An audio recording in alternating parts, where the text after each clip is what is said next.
Orders received. The target dealt with.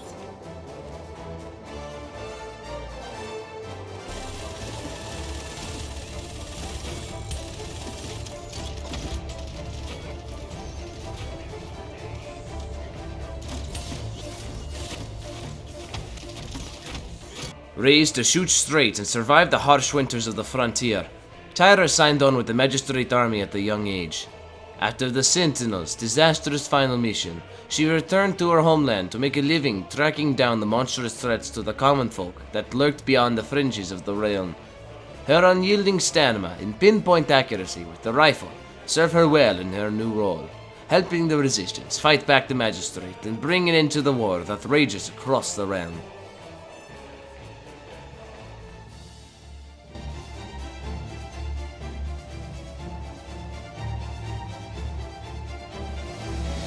Give them hell! Her power never wavers, and her skills light her way. No matter her foes, she will always hold the line. For her team, for her people, for the motherland! Glory to the motherland, indeed, Comrade Konica. Now, where were we? Oh yes, this Russian huntress is an absolute blast to play. She's a part of the RifleLadyCult, which may make her seem like she's the same as her comrades, but I assure you, she's quite the trailblazer. Tyra's hunting skills were added to the melting pot known as the Realm in mid-December of 2016. She's an average height woman with neatly braided blonde hair and plenty of evidence of her skills on her body, such as scars, war paint, and her fur cape. Tyra's weapon of choice is an automatic AR/AK looking hybrid called the Stinger, which shoots fast and empties faster. Along with her rifle, I'm going to mention her other abilities and her ultimate briefly. Grenade Launcher is her secondary ability, which does a hearty 700 damage on impact. And even though it has a shoddy explosion radius, it's really useful for when you're about to run out of ammo and your opponent has that sliver of health left, so you just boop, delete them from the game. She also has a Firebomb, Malta, which leaves a capture point sized area of flame for an average amount of time. It passively does 9% of the enemy's health and damage, which is interesting because it affects the way people treat it. It can be a legitimate threat because it follows the opponent's base health, instead of a set amount of damage, which means regardless of who you play, standing in it for over 11 seconds guarantees death on most classes. What is interesting about Tyra is that unlike most balanced characters, she does not have a mobility function, a dodge, a roll, or anything like that. Instead, she has a Hunter's Mark, which when activated, follows a single target through walls. The enemy is outlined and your friends can see them too, not to mention you deal 15% more damage towards the marked player. And finally, her ultimate allows her rifle to shoot 40% faster and have unlimited ammo for its duration, which is perfect for fighting 1 to 2 enemies who don't have a support to negate all that damage. Just remember, you're not invincible during this time. Better earlier than later to cover this stuff, I guess. Let's move on to the voice actors. Okay, how many are there? A few. How many is a few? It's like no more than 4. Oh, alright. What? You liar! Oops. That's more than I can count to up there. Don't make me cut your salary. Well, you don't pay me. Tyra is voice acted by Morgan Lara Garrett, a Texan voice actor who is prominent in the video game and anime sector for many characters like Jessie and Huni Pop 2, Double Date, Nenzai E, and Attack on Titan. Wait, no, what? Who is... Alright, I'm gonna have to phone a friend on this one, because I can't find a specific Google search for this person. Hello? Hey, Chad, I got a question here. Mm-hmm. I know I haven't called you in a while, but I'm doing a video on something, and I have a voice actor who did some work on Attack on Titan. Okay. What is the character Nensai? What? Nansai, is that how you say it? It's Nansai, and then it's like E. Whenever I pull up a Google picture, it doesn't show me a specific person. What the? Oh, hold on. Who the fuck are you talking about? What? It's Nanzai or Nanzai. You know I don't do these voices. You know I don't do these names. Nanzai or something like that. Are they an English voice actor, I assume? Yeah, they are. Okay, what is their name? Their name is... Call me in. I will 100% come into your class and be like, yeah, this is what happened. Well, this isn't for a class, but I appreciate the offer. What is it for? It's for me. It's for a YouTube video. Oh.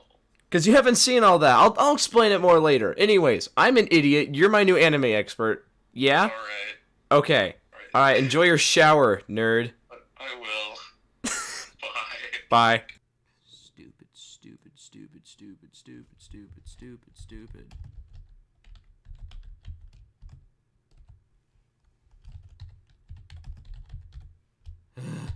And Akira Madu in Tokyo Ghoul, as well as Miri Shikishima in Valkyrie Drive, Mermaid. She also has won the Behind the Voice Actors Breakthrough Voice Actor of the Year award in 2012. It's very impressive how flexible her accents are as a voice actor. Archangel Tyra is voice acted by Lydia McKay, most notable as Nanaba in Attack on Titan. Dire Wolf Tyra is done by Rachel Messer, who has acted in over 300 different video games, most notable for... Wait! Is she Moji? Whoa! Drakefire Tyra is acted by Sarah Natacheni, who was the voice actor for Ash Ketchum? No freaking way! Firebrand Tyra is voice acted by Don Bennett, who is a seasoned voice actor, who I know from My Hero Academia as Setsune Tokage. Gunslinger Tyra is voice acted by Lindsay Alina, who does a lot of additional voices for The Last of Us Part 2 and Red Dead Redemption 2. Big franchises. Heartbreaker Tyra is acted by Elizabeth Maxwell, who has most recently done work for Genshin Impact as Rosaria. Very cool. And last but not least, Comrade Redwinter Tyra is magnificently portrayed by Jennifer Green, who did Beatrice in Borderlands 3. The best way to play Tyra is like this. When you're attacking with your team, you're the instigator and damage dealer.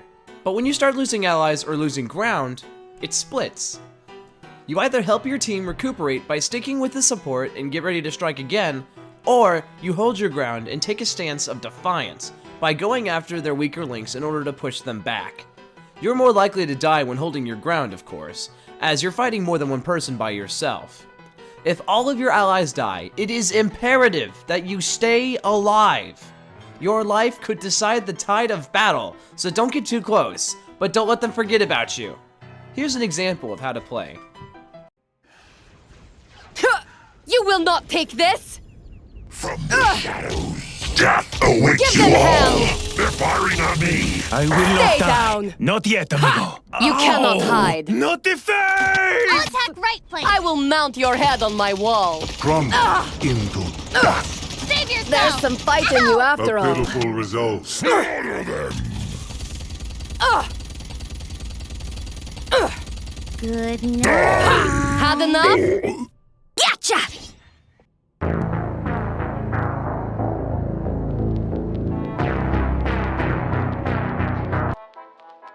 Tyra's a more common pick than I'd like to admit. She's never banned in comp, and she's rarely complained about. That is, unless you're running the all-tank meta that my friends do in casual. Well, Ash is an off tank. So. Wait, what about Yag? Couldn't we get Yag on the point? Because we do Yeah, have yeah. We need Sure. okay, good Oh, luck. God, it's Tyra, no! Sorry, Yag. Hey, Yak, have you Have you ever experienced death before? Can you do that 23 times in a row while we try and kill Tyra who's killing you? Thank you. Because in that case, Tyra is always banned because of her incredibly useful talent, Burn Monster. It's by far her most known ability, but arguably not her best in my opinion. She's one of those characters that feels fair in that regard to where you know why you died to her, and you don't feel cheated, you just remember why she's called damage class in the first place. Remember that thing I said at the beginning of the video? Unlike most balanced characters, she does not have a mobility function. Well, yeah, that's gonna be your biggest concern with Tyra. Her pitiful mobility really holds her back in a way that seriously hurts her playstyle.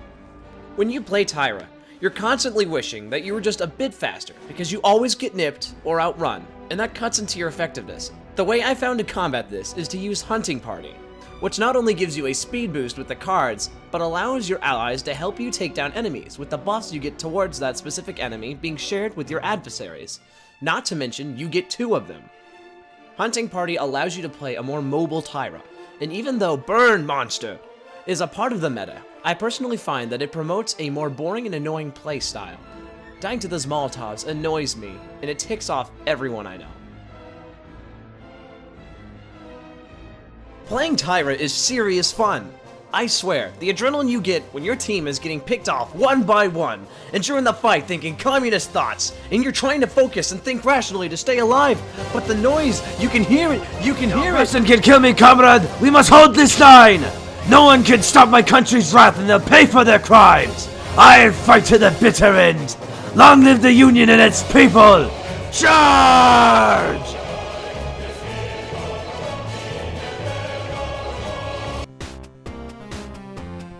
Hey guys, I hope you are all ready to see some great Tyra footage, because this one will be a little bit different from normal. Normally, you would see me play a game live, and you would see me mess up and stutter and be stupid, but I'm going to rehearse this one just a little bit, because Tyra is a little bit more difficult to play than someone like Pip or Rom, where I can just say, stick with your team, or hit people with minigun. It's not that simple with Tyra. You can see I'm using my Hunting Party loadout because I'm going to work with my team a lot more than I would normally do as, as the meta Tyra. So I'm definitely running the cauterization loadout because I need to stop the enemy team from healing so much, because I'm going to be very aggressive with them. Because we have a Furia to counter the Yagharoth, and our Khan and Drogus are going to be definitely in their faces. So I'm going to help them by staying near them. We've also got a pretty good synergy going on because we're telling each other we rock right even before we start. So starting off right here on the bat, we need to get 400 to win, so I'm definitely sticking with them, but I'm going after whoever I see first. So I'm locking in on this Yagharoth because he is vital to this, because this Yogg player is very good. He's still a gold, which is really hard to do, especially since Yagharoth hasn't been out that long. So I'm definitely going to focus him a lot, because when he goes down, his team follows him. Because this Yagharoth seems to be playing like a team player. He's not one of those Yaggs who runs around. But luckily, I should be able to outdamage him. But unluckily, he runs away there real quick. There's not much I can do about it. I am going to follow him because I have a Hunter's Mark ready, so I can kill either him or someone he's helping. Now, what I did not account for was the fact that Octavia was respawning, and that's what ultimately gets me killed there. I'll make sure to be aware of that next time, and I'll also make sure I upgrade Deft Hands, because I was not able to reload in time. And this time I'm going to help the Khan, because the Khan is super low, and I know I won't be able to save him, but I can help him with his damage. Because the Khan goes down there, I use my ultimate on the Yagg, but unfortunately my Cauterize is not strong enough. It does not kill him instantly, but it kills him later.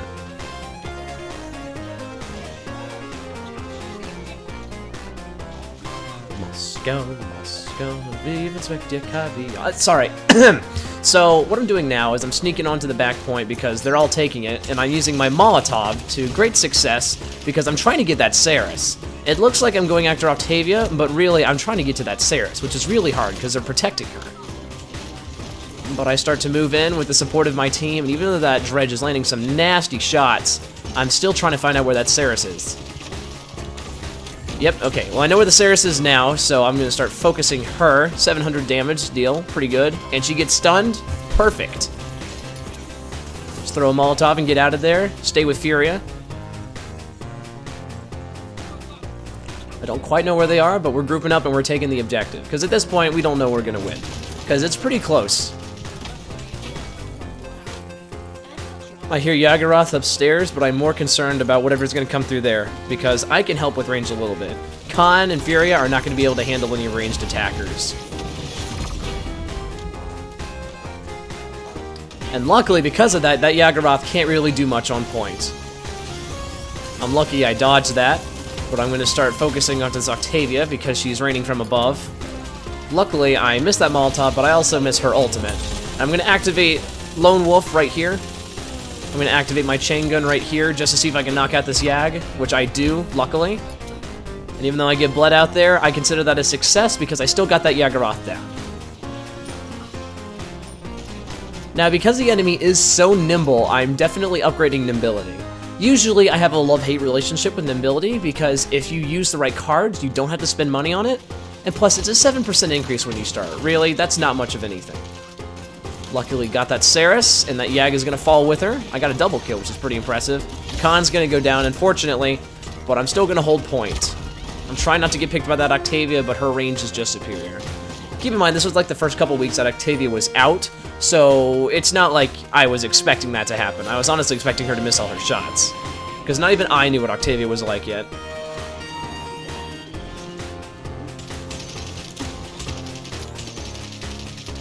A little bit of spray and pray, see what I can get.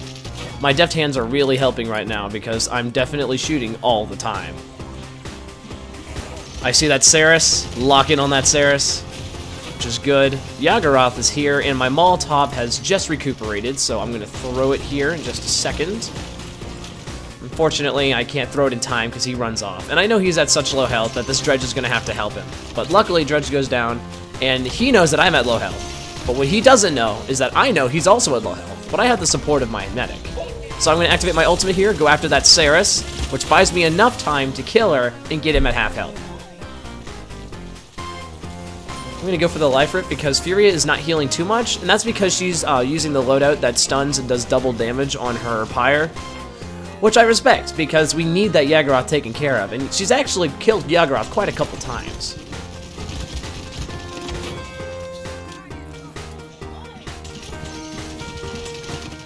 Just like that, the Saris is down because of her own failed positioning, not even my problem. Let me see if I can molly this Yagurath before she gets out. Fortunately, I'm unsuccessful with that. I do see Octavia, and I'm going to lock in on her for that extra damage. Because my team is able to take her out much easier as well. Because even if I miss my shots, there's still that health bonus. Yag is going to run back into spawn. I'm looking for that Saris. I have a feeling she's going to sneak in there with him. Nope. Alright, well, I know where Saris is now. Let's go take her out. Nope, never mind. I'm gonna get nommed. How's it going, Dredge?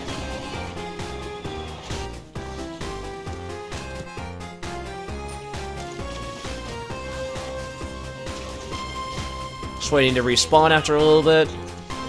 We've basically got this round won, so I'm just making sure that my team stays alive and sticks together.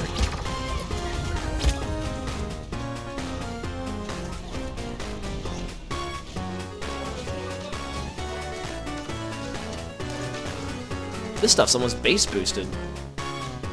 So at 322, we've basically won this, but we're still gonna fight it out a little bit because I don't want them having a chance of even winning.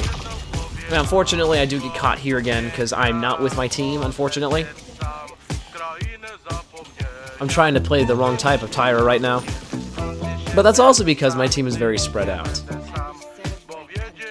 They're all kind of at the top now, which makes it easier, but this Drogus is going to run in. I'm going to try and help and save him, because I assume Yagurath is over here, which she actually is not. She's not over here at all. There's Yagurath. Let's deal with her. This Drogus is very annoying, but oh, ow, that hurt. I know Yag's coming over here, but I was not expecting this, honestly. It's actually a really smart move on her behalf.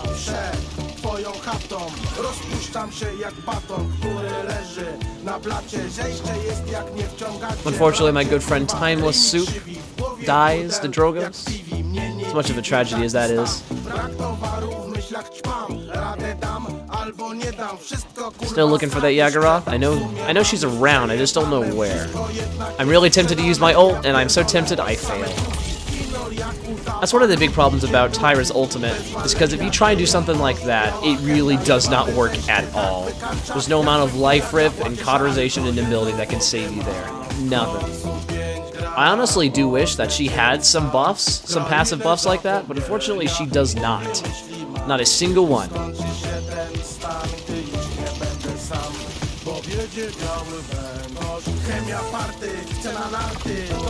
Not much to be said about that, and I just kind of died.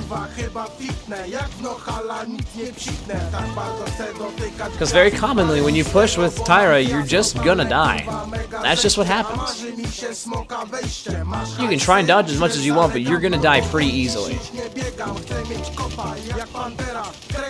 One-man armying is not a possibility with Tyra, even though it might look like it. Because she does a lot of damage and she has a good rate of fire and a nade launcher, but it really does not make her perfect.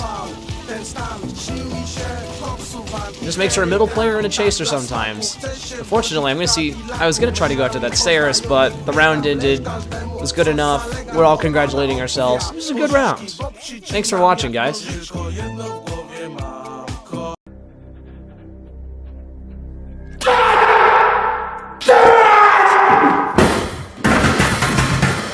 Wow, that's a lot about Tyra. I can't say enough how much fun it is to play her, and I'm not even that good. She's definitely my second favorite damage class right now. Let's see. For inspirations. I don't think much inspiration was needed, really, except for a Northern European woman of Norse and Russian descent, as her name does refer to her being a Thunder Warrior. I find it interesting how she's not as superiorly stereotypical Russian, as she's more North European. There could actually be some useful information in here, so let me know if you liked it. I read every single comment. That is all three I get. Thanks for watching, and tune in next time as I talk about the embodiment of all French culture in the realm, Maeve! Toodles!